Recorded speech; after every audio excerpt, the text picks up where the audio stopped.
Like, look at that. Okay, so a few months ago, Taco Bell had the dulce de leche dessert things, and I fell in love with them, and then they got rid of them. So I made my own. I'm gonna teach y'all how to make them.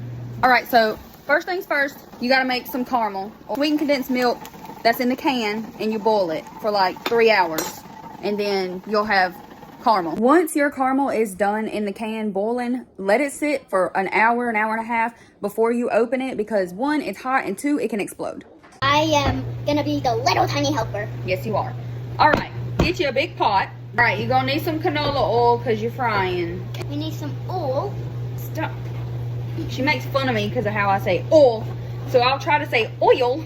Get your canola oil. We want it to heat up to anywhere between 350 and 375. We have our caramel, Cool Whip. I mix them together because it makes it thinner and easier to pipe in the actual donuts. Because I don't have a normal piping thing. I'll show you what I use. So I use a baby medicine syringe to like suck up the caramel and then shoot it into the donut, because that's all I got and I ain't got money to be spending on piping thing. We're gonna put our caramel in this big old bowl right here. Whoop.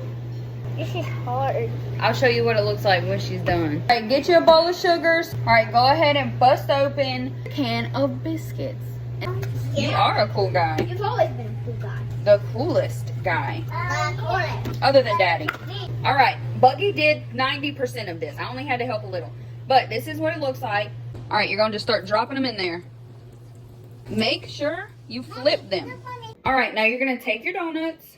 They are going to be a little warm. Thank you. You're going to douse them in the sugar. All right, now you know how I said I ain't fancy and ain't got a bunch of stuff? I use a metal straw to poke a hole in the donut, right? And kind of like twist it around to make a hole. Excuse me, Bo. And then I take my little syringe and suck up the caramel. And then you take your donut and you just stick it in there. Boom. Looks great. My suggestion would be to fill them up and then set them whole side up so it can kind of drain and soak into the donut, and then put another dose of the caramel mixture in there to really make sure that you get it in the donut, and there's a lot, like for every single bite. Buggy's got some good advice. The most important part, bite it from the hole where you put the caramel in, or it will go all over you. All over you. It happened to me once. It'll drip right out the bottom. All right, I'm gonna just show you guys, like, they look a little questionable. However, like, look at that. If you love caramel, it's so good. All right, bye guys. Thanks for making this dessert with us.